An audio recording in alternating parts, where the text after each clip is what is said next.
'Di ba, yun naman po talaga yung ating ako pala, hindi pala kayo.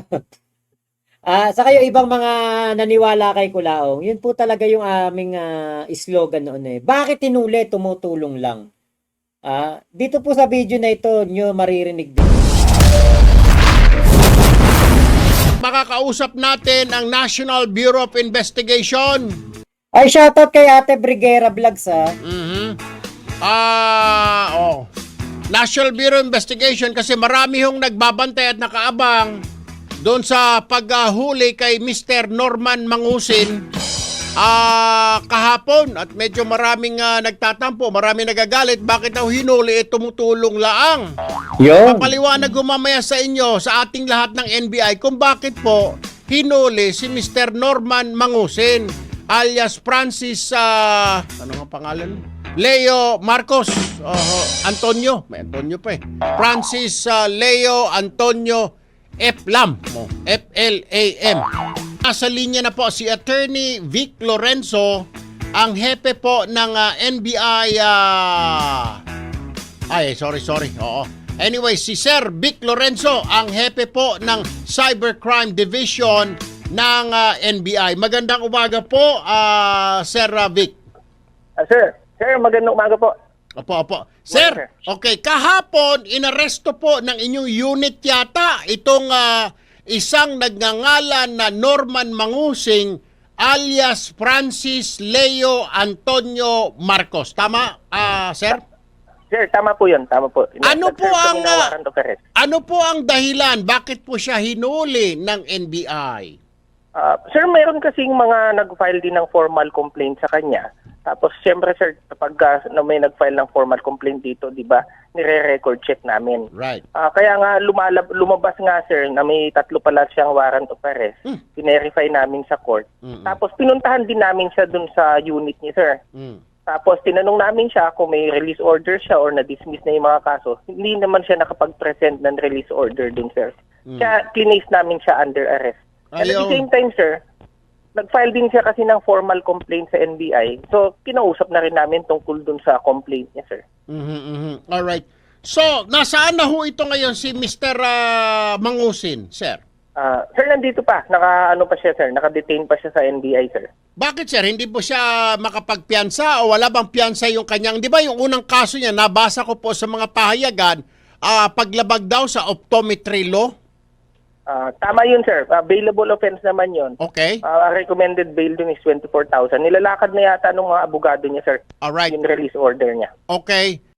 At yung ano po na yun, yung kaso po na yun, yung optometry law, kasi nagmagaling yan. Namimigay kunwari ng mga dekalibre na na salamin. Doon po sa sa Nueva Vizcaya, kahit sa mga kapulisan nagbibigay yan. Pero yun pala bawal po pala yun.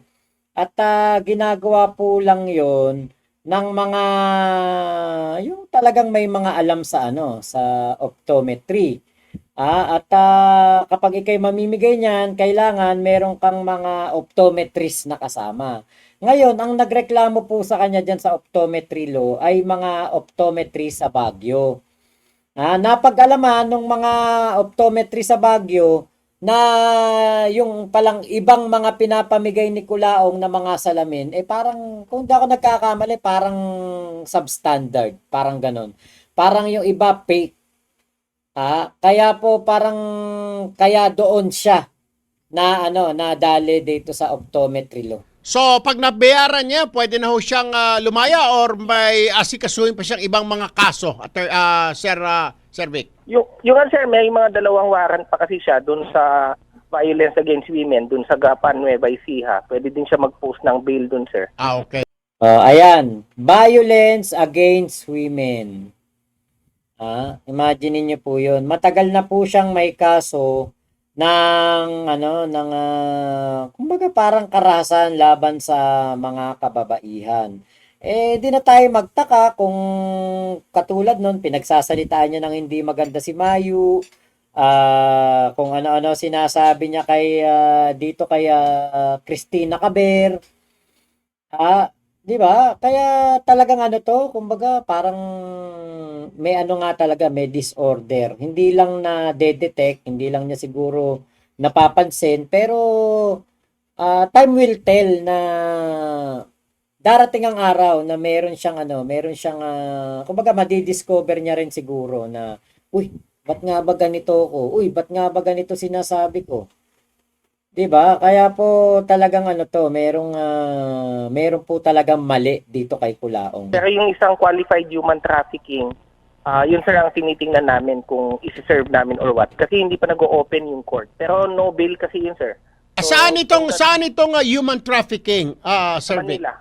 Sir, sa Manila po. Manila. Ilang counts yan? Isa lang? Isa lang sir. Isa lang. Okay. Pag human trafficking nga pala, sir, walang piyansa, ano po?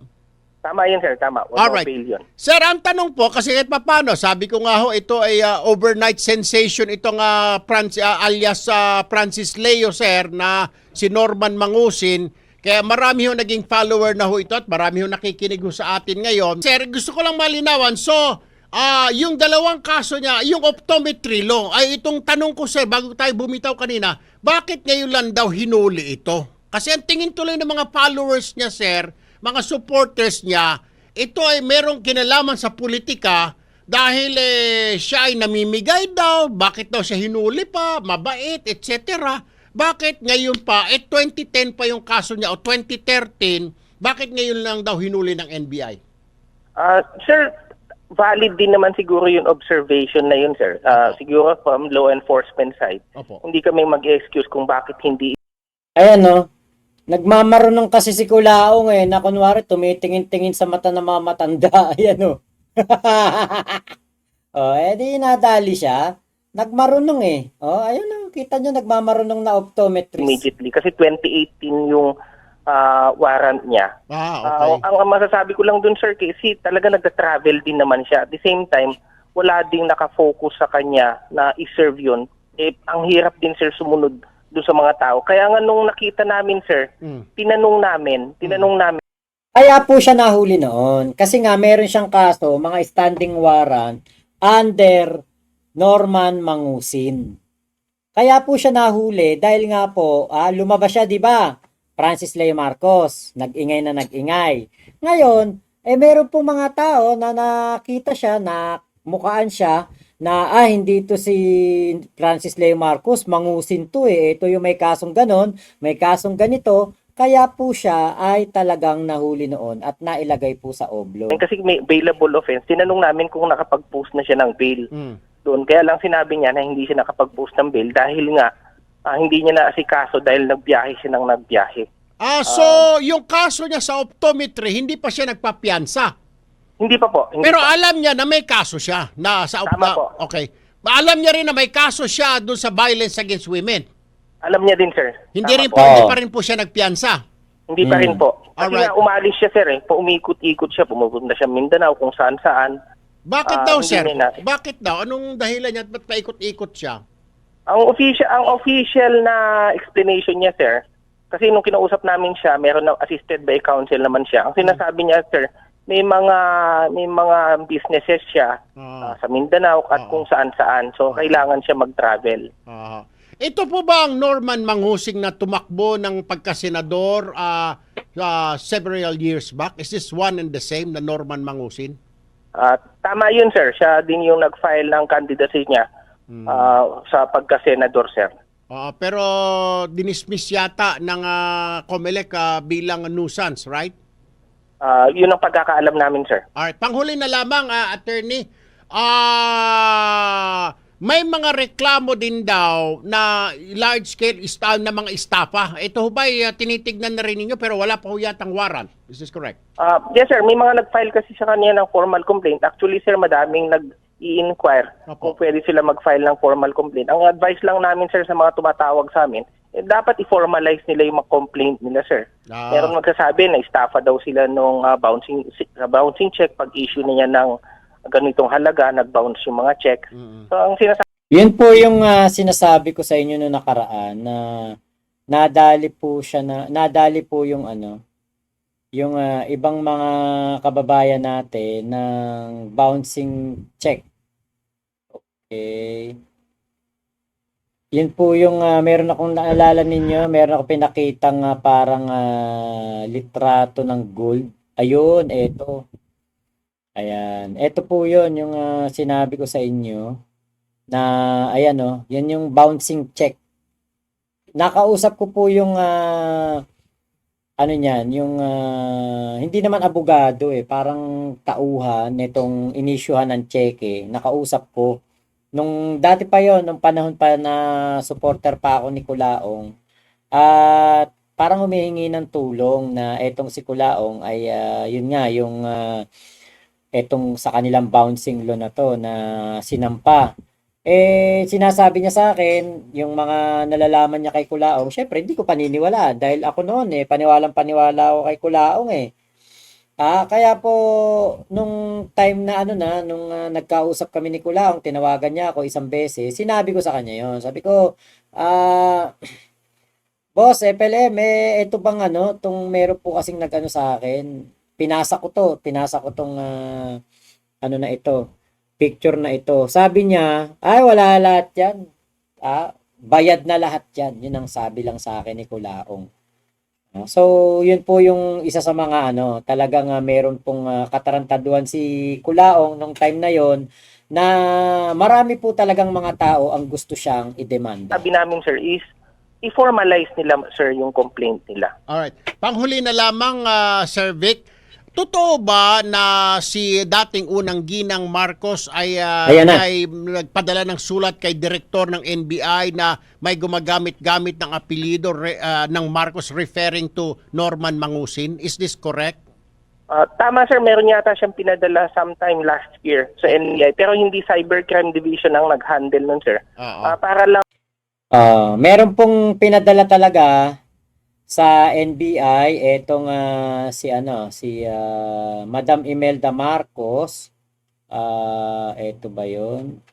Hanapin natin. Dapat pala nilagyan ko ng title. Meron pong sulat na siguro naaalala nyo 'yon, pinakita ko na 'yun sa inyo dito. Dahil po 'yan sa Okay, ito ba yon? Ayun, ito. Ito po yung pinadala po sa NBI na sulat. Kaya Director Giran. Ayan number 2 pangalan ni Francis Leo Marcos. Pagkatapos pong magpa-picture kay First Lady, abay nagpanggap na pong Marcos. Yan po yun. Yung sulat po na sinasabi ni Chief Vic Lorenzo. Request to investigate alleged fraudulent person. So, yan ang maganda, di ba? Mayroon tayong mga resibo ng mga katotohanan dito kay Kulaong. Request to clarify or to verify yung information nga na nare-receive nila na may taong naggumagamit ng pangalan nila, sir.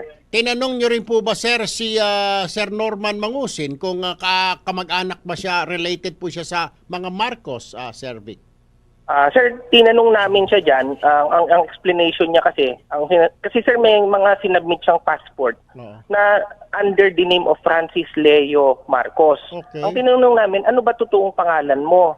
Kasi nga, naka-issuean siya ng passport. Yun nga ang inimbestigahan namin ngayon, sir. Paano ka na-issuean ng passport na sa ibang pangalan? Kasi nasabi niya, sir, sometime in 1998 kasi, paggising niya, sir, sinabi sa kanya ng nanay niya na from now on, hindi ka na si Norman Mangusin, ikaw na si Francis Leo Marcos. At yun na po ang simula ng pagpapanggap ni Kulaong. Hindi po totoo na nanay niya ang may kagustuhan na siya'y maging Marcos. Siya po talaga. At nadinig ko po yan sa mga sa mga audio recording. So, pagkasabi ng nanay niya, yun ang ginamit niyang pangalan, sir. Yun ang explanation. Kaya naging Francis Leo Marcos. From now on, ikaw na si Francis Leo Marcos. Opo, yun ang sinabi. Alright. So, ang inaantay nyo na lang ngayon, attorney, yung kaso niya na... Pwede pala yun Paano kaya kung bukas paggising ko, sabihin sa akin ng nanay ko, Makmak, ikaw, si Makmak Rockefeller. O kaya, sige, ano na lang. Kasi Rockefeller, medyo sobrang yaman naman nun Makmak, ikaw talaga, si Makmak Marcos. Uy! Ay, nako talaga to si Kulaong. Kita mo pati nanay niya, dinadamay niya sa katarantaduhan niya. Ako, siguro gagawa ako ng katarantaduhan, di ko dadamay nanay ko. Pero gagawa ka ng katarantaduhan, idadamay mo nanay mo na ikaw nagkukwento ng ganyan, di ba? Kaya lang, eto nga, wala na ako nanay. Pero malay nyo, baka sa panaginip ko, sabihin ng nanay ko, Nak, sumakabilang buhay na ako't lahat, hindi ko pa nasasabi sa iyo yung lihim ko. Ikaw talaga si Makmak Mas. Tatanungin ko nanay ko, Nay, kaano-ano ko si Elon Musk? Siya yung nawawala mong kapatid. Ito si Kulaong no? Makmak Aquino, Makmak Trumps, Makmak Gate. Makmak Arthur, anak ng teteng talaga. Diba? Ito talaga si Kulaong, puro katarantaduhan na pati nanay dinadamay pa Alam nyo, yan ang pinaka talagang mamalasing ka pag pati nanay mo dinamay mo. 'Di ba? O kaya baka mamaya sabihin, Mac, pare, natulog na ako. Mamaya dinalaw na ako ng nanay ko sa panaginip. Mac, hindi ko nasasabi sa iyo yung sikreto ko. Ano po yun, Nay? Yung vlogger na pinakamatanda sa YouTube, si Nasukir. Tauhan lang dati natin yun. Tinangay nun yung mga kita ng natin, negosyo natin. Kaya mayaman ngayon yun sa Amerika. Di ba? Baka mamaya yan sabihin ng nanay ko Ay, nandiyan pala si Kuya Nasukir. Nandiyan pala si Kuya Nasukir. Ay, naku, wag naman. Jessie Salenga, Sus Mariosep. Wala naman. Diyos ko naman, kahit i-close up ko yung mukha ko. Wala po kaming lahing ganyan. Wala po kaming lahing ganyan, Sus Mariosep naman. Wala pong ganyang butas ang mukha ko. Wala pong kulaong yan, kahit close up yan. Walang kulaong yung mukha ko. Ito, meron. Di ba? Kaya nako wag po. Wag niyo naman tawaging makmak kulaong. Grabe naman 'yun. Kinis ng mukha ko. Yung ilong ko nakikita niyo yung ilong ko, hindi yan parang paa ng pusa na inilagay lang, pinatong lang. Ganda ilong ko, mana ako sa tatay ko, yung ilong ko na yan. Kaya wag naman, grabe naman 'yun kung ano niyo ako doon na ako makmak kulaong, makmak mangusin. Diyos ko, ano naman yan, ano tawag dito, parang nakakabastos naman po yan sa mga ninuno ko. Sa mga ninuno ko, ano naman yan, masyado naman po yun. Hindi na po yun na makatarungan kung ako po'y tatawagin nyo pang makmak kulaong o makmak mangusin. What does that mean? What does sabi ni that mean? Kulaong. Delayed. What does that mean? Ba't walang boses? Ayan sabi ni Kulaong Okay, teka, lagyan natin ng sounds. Para maganda to, ito sinasabi ni Kulaong. Ganda po nito.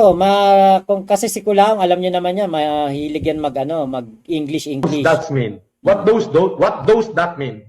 Delayed. What does that mean? What does that mean? What does that mean? Delayed. What does that mean?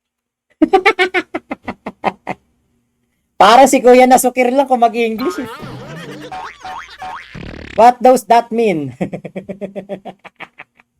Puta, baka bangungutin na tayo nito sa kakapakita ng mukha ni Kulaong What does that mean? Ulit. What does that mean? What does that mean? Delayed. What does that mean? Yes po. Nag-aral po si Culaong sa MIT, Menudo International Technical School. Hindi sa Massachusetts. Diba? Parang gago eh. No? What does that mean? What does that mean? Ito, tapusin na natin tong video ni Sir Erwin Tulfo. Na human trafficking. Yes sir, yes sir. Yung at the same time sir, i-present namin siya for inquest. Okay, alright. Doon sa dalawang kaso. O tatlong kaso na. Hindi, sa ibang kaso sir, sa ibang kaso. Kasi syempre sir, may mga nag-file din sa kanya ng formal complaint. Naku. Himay-himayin namin yun sir. Ilan ang suma total na ngayon, sir, ang kinakaharap niya na kaso? Sir Vic. So far sir, ang formally filed ng mga complaint is mga sir, 3 yata yun. Tatlo. Bukod pa doon sa optometry, bukod pa doon sa bawsi, at bukod pa dyan ngayon sa human trafficking. At iba pa yun sir, Iba mga pa. warrant of arrest yun sir. Sir Vic Lorenzo, NBI Chief ng Cybercrime Division. Maraming salamat. Magandang umaga po, Sir Vic. Sir, maraming salamat po. Bayan, kayo na po ang humusga. Norman Mangusin, kaya po siya naging Francis Leo. Sabi po ng NBI, sabi niya sa NBI, sabi ng nanay niya, ikaw na ngayon si si Francis Leo Marcos. Ako po si Francis Leo Marcos. Ayaw. Hindi ko po kasalanan kung sino ako at kung ano ako ngayon. Yan po Ngayon, ito, ganda to eh. Kasi ito, maganda to. May mga, tayo dito. May mga pagtatawanan lang naman natin eh. Ako naman talaga, kaya lang naman ako nagbalik Kulaong para lang din pagtawanan to si Kulaong. Ito, papakita ko sa inyo. Sinasabi ni Kulaong yan na siya, ito, yan. Ako po si Francis Leo Marcos. They cannot take away it from me. Bakit? Andiyan ang nanay ko, buhay pa. Susungalgalin lahat na magsasabing hindi ako Marcos. Ayan na. Katakutan nila yun pag lumabas ang aking nanang. Diba? Katakutan daw yon pag lumabas ang kanyang nanang. Okay. Nasaan pa ba? May pinasa sa akin dyan eh. Ay, ito. Sa Gapan, the same case number lahat, the same, Francis Marcos. Ang hindi ko lang talaga ma-deny sir, kasi yung Norman Mangusin, hanggang grade 5 ako gamit ko po yun eh. Gamit ko talaga, kaya hindi ko ma-deny. Talagang lumaki ako, tatay ko si Gilbert Mangusin. Pero nung 17 na ako, nanay ko naman ang nagpalit ng pangalan ko, hindi naman ako. Kaya ang hirap i-deny sir. Pero talaga hindi ako sa Gapan. At nung lumabas po yan, nung lumabas po yung video na yan, awang-awa kami kay Kulaong kasi nga po pinapaliwanag niya dyan, tatay daw niya si Gilbert Mangusin. After 17, nung nag-17 siya, sinabi daw ng nanay niya, ikaw na si Francis Leo Marcos. Pwede pala yun, Oy, Ate Lulu, thank you po sa iyong pakulay, Shout out, thank you, Ate Lulu. Okay, road sector, walang Cambridge sa Gapan, Kulaong. Tarantado ka talaga. Road sector, thank you. Welcome back, sabi ni Ate Lulu. Salamat po. Pa-DNA nga yan kung may dugo na Marcos. Wala pong Marcos na mukhang kabayo. At tingin ko po, wala pong Marcos na may Kulaong sa mukha, 'di ba? Alam niyo naman 'yan, walang Marcos na ganyan eh. Yabang talaga gamit niya sa panloloko niya. Jesse Salenga.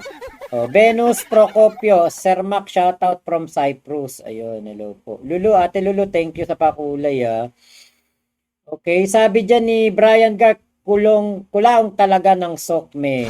Ayun. Sydney 17,000, comment lang, walang hingian ng pambili ulam. Sino po ba nanghihingi ng pambili ulam? Ang lakas talaga, tama ni Mangusin. Sydney 17,000. Ang dami mong nakatago, Boss Ma, kaya nawiwili ko dito. Naku, marami pa ako ilalabas. Nahalukay ko yung aking lumang laptop eh. Charlie Conor, Zobel, ayan. Oasis. Shoutout po. Hello, Mac, na ulit nakawatch mula na interview ka ni Makagago. Thank you, Pati Lulu. Kuya Road, Toll Road Sector. Sa totoo lang, Tol Mac, walang ganong college sa Gapan City, Nueva Ecija. Yung sinasabi niya, gumraduate siya, tagad Gapan ako. Yung sinasabi niya, hindi naman talaga siya nag-doctorate. Wala, ano lang yun. Sabi ko nga nun nung sa vlog ko si Kulaong merong doctorate ng humanities pero may kasong human trafficking. Pink Butterfly, ayan, shoutout si Mindan.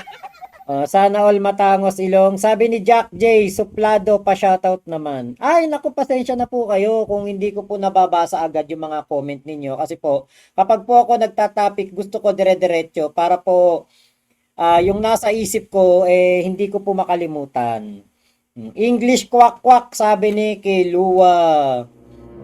Ayan